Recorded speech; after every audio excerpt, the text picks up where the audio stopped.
Welcome to the Fellowship.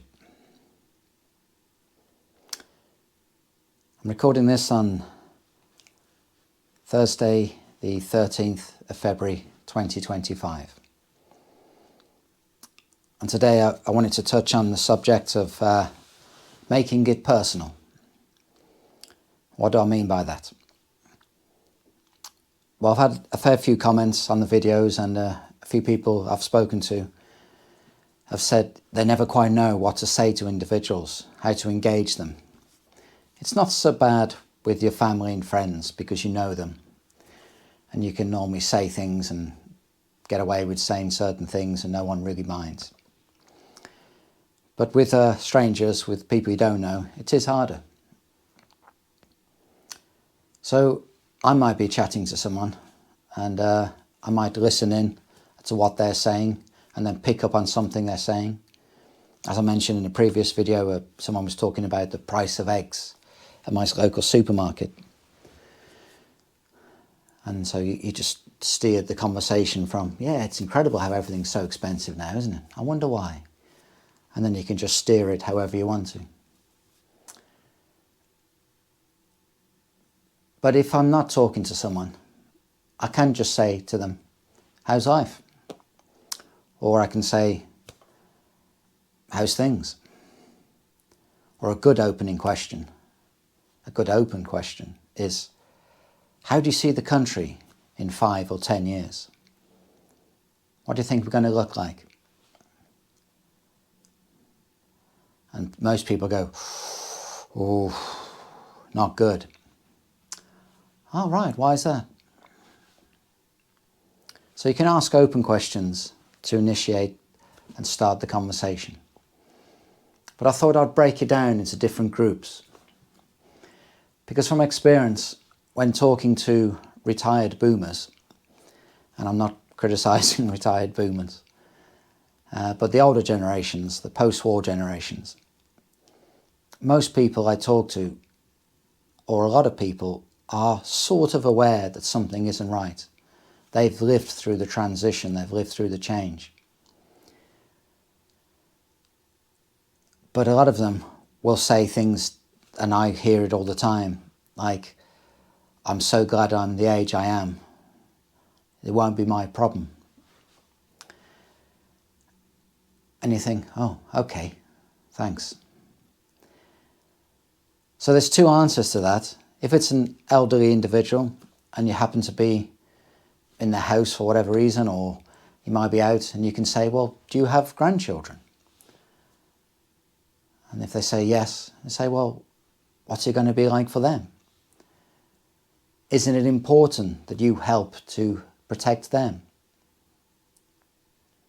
Starts planting a seed in their brain.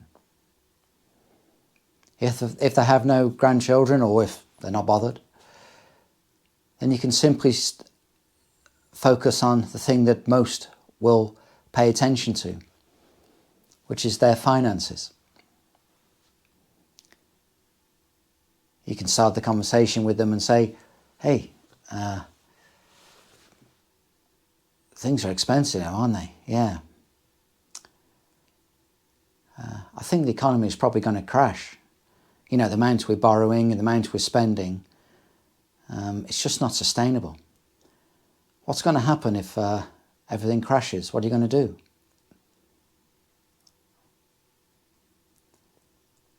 So again, make it personal.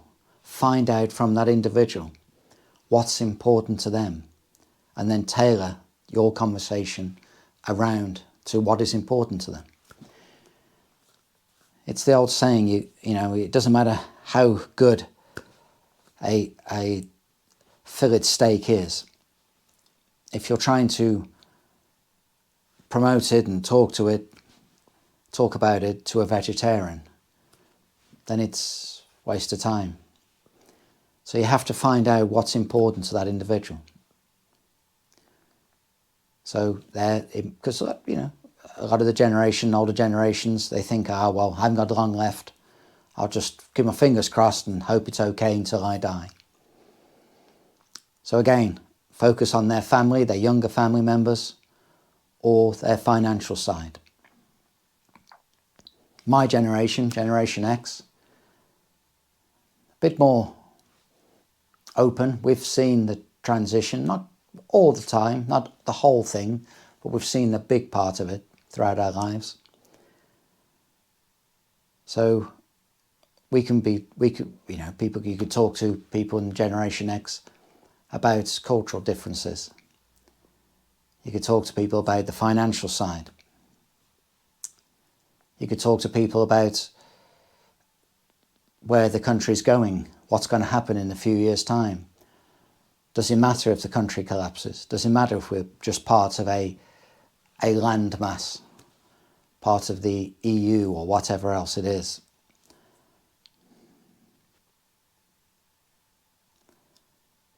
Younger generations, I do feel sorry for them.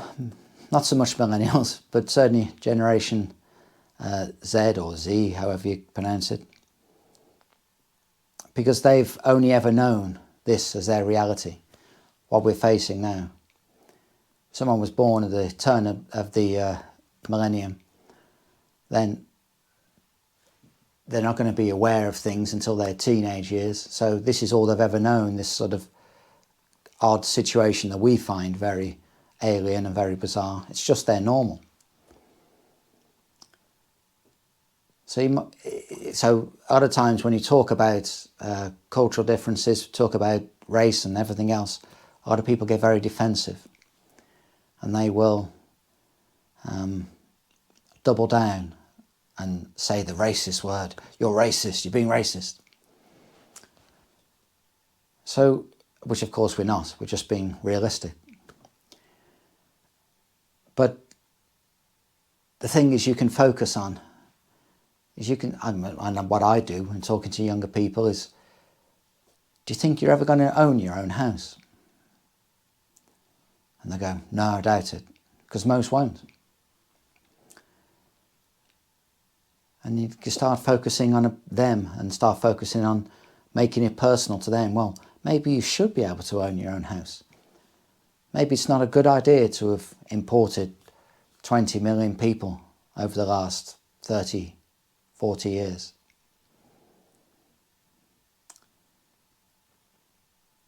It's not sustainable. It's too many people. And certainly with the ethnic differences, with the cultural differences, then obviously it is a lot harder to have a relaxed and a safe society. So each individual group, each individual person will have something that is important to them. Because I see, and you've got to make it relevant, and this is where the younger generations have to be encouraged to talk to their peers. Because an older chap like me, talking to a 17, 18-year-old, I'm just an old duffer. Whereas someone from that generation talking to that generation, they're going to listen a lot more.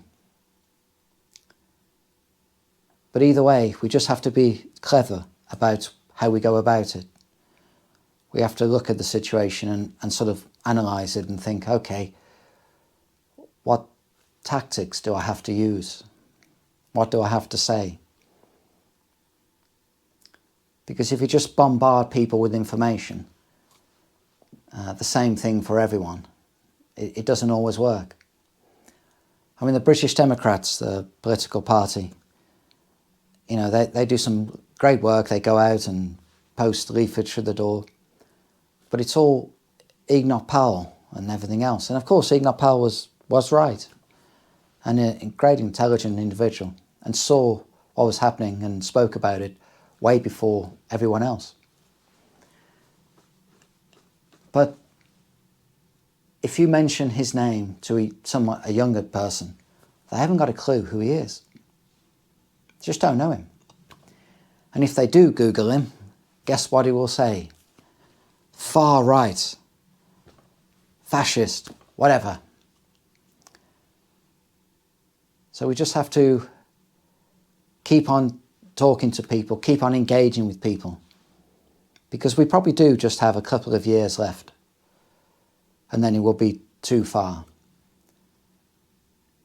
But we just have to be slightly clever with what we're saying and to whom we're saying it to. That was just my thoughts for today. Just having various conversations over the last couple of weeks with individuals. I just thought I'd make a little video just to help, if I can, help you, point you in some directions and really just see if we can start building some ideas between us. And if you've got any things that you've said to people that have worked, do let me know. One of the comments on the other day was an individual went out walking the dog, talks to others. Great idea. Fantastic. It's all casual. It's all relaxed. So we've all got a role to play. We all need to do it. If we're serious about saving our country for ourselves, children, grandchildren, then we've got to do it. We have to do it. So as always, thanks for your time and thank you for listening.